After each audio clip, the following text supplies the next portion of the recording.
Hello दोस्तों। Good evening, नमस्कार। आप सभी का स्वागत है आप सभी के अपने यूट्यूब चैनल परीक्षा की शिक्षा में। आशा करता हूँ, उम्मीद करता हूँ कि आप सभी जो स्वस्थ हैं, कुशल मंगल है, अपनी तैयारी जो है बहुत ही बढ़िया तरीके से और अच्छे तरीके से आप सब लोग कर रहे हैं, मुझे विश्वास है।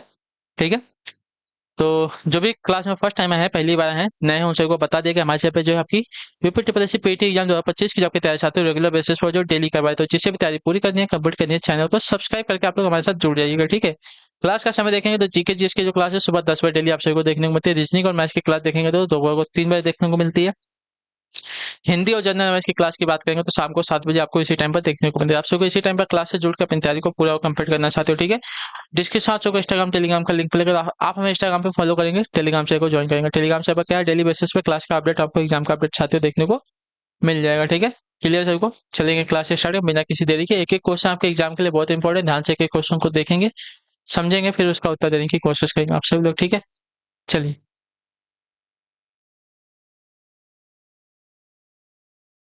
देखते हैं। पहला क्वेश्चन आपके सामने क्या है। क्लास स्टार्ट करने से पहले सबसे रिक्वेस्ट है कि जिसने अब तक क्लास को लाइक नहीं किया लाइक करेंगे, शेयर नहीं किया तो शेयर करेंगे, जिसने अब तक चैनल को सब्सक्राइब नहीं किया वो लोग जो है चैनल को सब्सक्राइब करेंगे। ठीक है। चलिए पहला क्वेश्चन आपके सामने दिया गया है। निम्नलिखित में से कौन सी व्याकरण और वर्तनी से शुद्ध कहलाती है। व्याकरण और वर्तनी से कौन सी शुद्ध कहलाती है। साहित्यिक भाषा, प्रांजल भाषा, व्याकरणिक भाषा या मानक भाषा।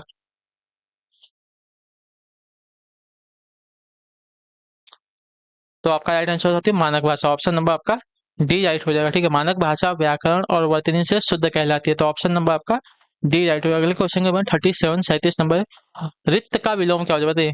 रिक्त का विलोम क्या होगा।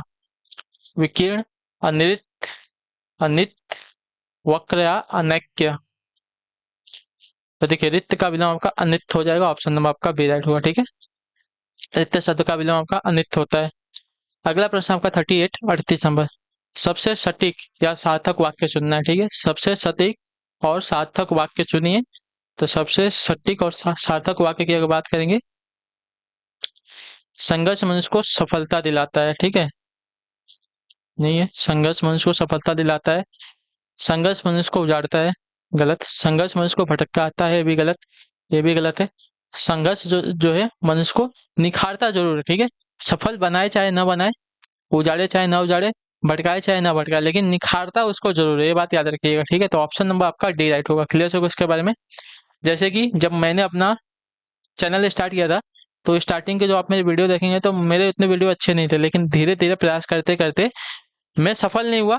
मुझे कोई दिक्कत, मैं उजड़ा भी नहीं हूँ, मैं भटका भी नहीं हूँ, लेकिन निखर जरूर गया हूँ। क्योंकि जैसे मेरे पहले बोलने का तरीका था, बात करने का तरीका था आप सभी से, वो कैसा था, अब अभी का जो तरीका देखिए आपका कुछ आपको बदलाव दिखेगा। ठीक है। तो संघर्ष मनुष्य को निखारता जरूर है। ठीक। अगले क्वेश्चन की तरफ बढ़ेंगे। आपका है 39 कवि का स्त्रीलिंग क्या होगा। कवित्री होता है कवि का स्त्री, मैंने आपको बताया कवित्री। ऑप्शन नंबर आपका सी वाला राइट हो जाएगा। ठीक है। कवि का स्त्रीलिंग आपका कवित्री हो जाएगा। अगला प्रश्न देखेंगे आपका 40 नंबर प्रश्न, उत्तर दीजिएगा।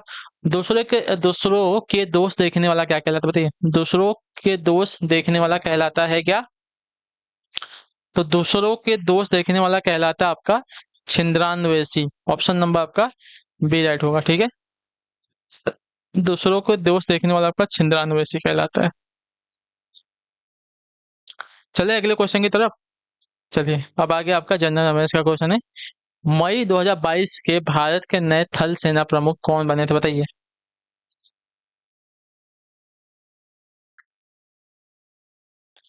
चलिए आ जाइए अभी, उत्तर दीजिए इसका। मई 2022 के थल सेना प्रमुख कौन बने थे। 2022 में अगर थल सेना प्रमुख देखा जाएगा साथियों,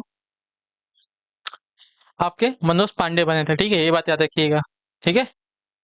और मनोज पांडे की अगर बात करें तो अभी जो है यह तीनों सेनाओं के प्रमुख है। ठीक है। तीनों सेनाओं के अभी ये प्रमुख है। और 2025 में थल सेना प्रमुख की अगर बात करेंगे, 2025 में अगर थल सेना प्रमुख की बात करें तो इनका नाम है साथियों उपेंद्र द्विवेदी। ठीक है। उपेंद्र द्विवेदी। क्लियर सभी को। चलिए अगला क्वेश्चन आपका है 62 नंबर। 1 मई 2022 को नीति आयोग के नए अध्यक्ष कौन बने थे देखिए। नीति आयोग के नए अध्यक्ष। ठीक है। तो यहाँ पे देखिए, सुमन कुमार बेरी 2022 में भी थे और अभी 2025 में भी जो है सुमन कुमार बेरी जो है नीति आयोग के उपाध्यक्ष हैं। ठीक है, ये बात याद रखिएगा। क्लियर है? 2025 में भी आपके सुमन कुमार बेरी ही हैं नीति आयोग के उपाध्यक्ष। अगले क्वेश्चन की तरफ बढ़ेंगे। और अध्यक्ष कौन होता है नीति आयोग का? तो नीति आयोग का अध्यक्ष हमारे प्रधानमंत्री होते हैं। जो भी हमारे करंट प्रधानमंत्री होंगे नीति आयोग के क्या होंगे? अध्यक्ष होंगे। चलिए 63 नंबर। 24 अप्रैल 2022 को पहला लता दीनानाथ मंगेशकर पुरस्कार किसे प्रदान किया गया? और ये 24 अप्रैल 2022 की बात कर रहे हैं। पहला लता दीनानाथ मंगेशकर पुरस्कार, ठीक है, किसे प्रदान किया गया है? तो यह किया गया था साथियों आपका श्री नरेंद्र मोदी को। ठीक है, ऑप्शन नंबर आपका ये जो दिया गया आपका राइट आंसर होगा। 2022 का 24 अप्रैल में पहला लता दीनानाथ मंगेशकर पुरस्कार आपका नरेंद्र मोदी को दिया गया था। चलिए 64 नंबर की तरफ बैठेंगे। आपका क्या दिया गया, ध्यान से देखेंगे, बताएंगे। क्या दिया गया है? किस राज्य में जीवित जड़ सेतु को यूनेस्को की विश्व विरासत सूची हेतु प्रस्तावित किया गया? बताइए किस राज्य ने जो है जीवित जड़ सेतु को यूनेस्को की विश्व विरासत सूची हेतु प्रस्तावित किया गया है? तो यह किया गया आपका मेघालय को। ठीक है, ऑप्शन नंबर आपका सी राइट होगा। ठीक है, मेघालय राज्य को जो है जीवित जड़ सेतु के यूनेस्को की विश्व विरासत सूची में प्रस्तावित किया गया है। ठीक है, अगला आपका 65 नंबर। किस राज्य सरकार ने पर्यटन संजीवनी योजना की घोषणा की थी?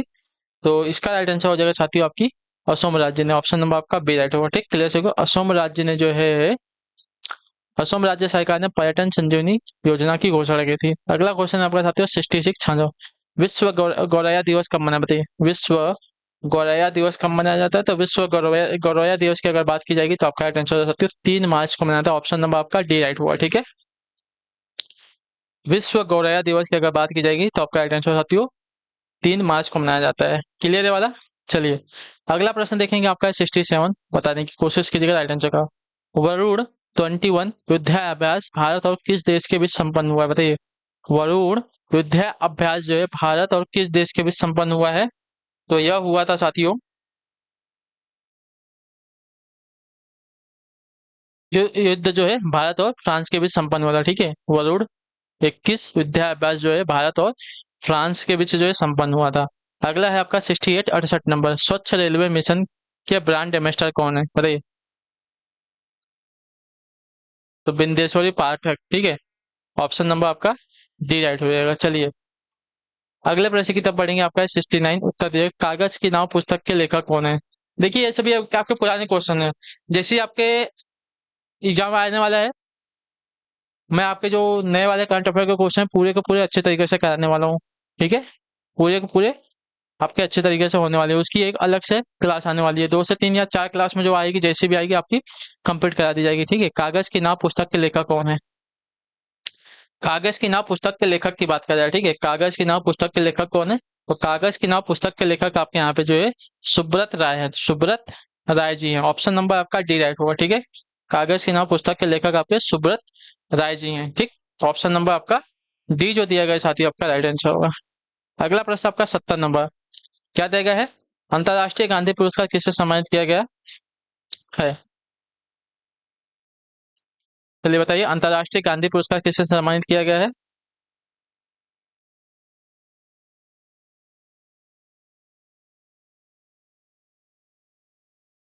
जल्दी से उत्तर देंगे।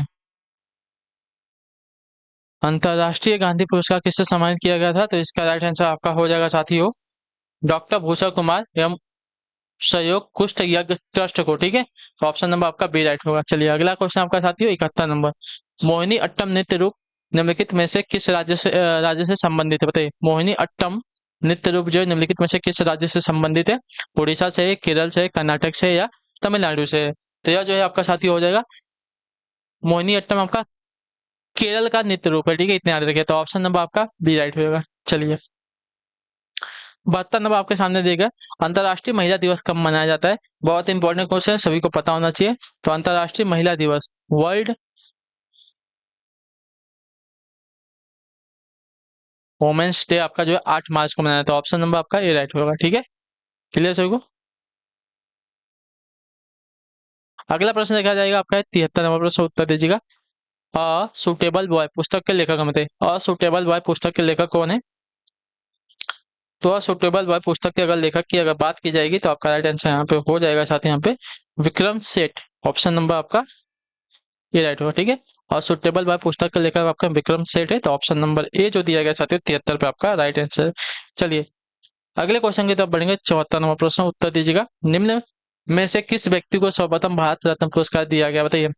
निम्न में से किस व्यक्ति को जो है सर्वप्रथम भारत रत्न पुरस्कार दिया गया?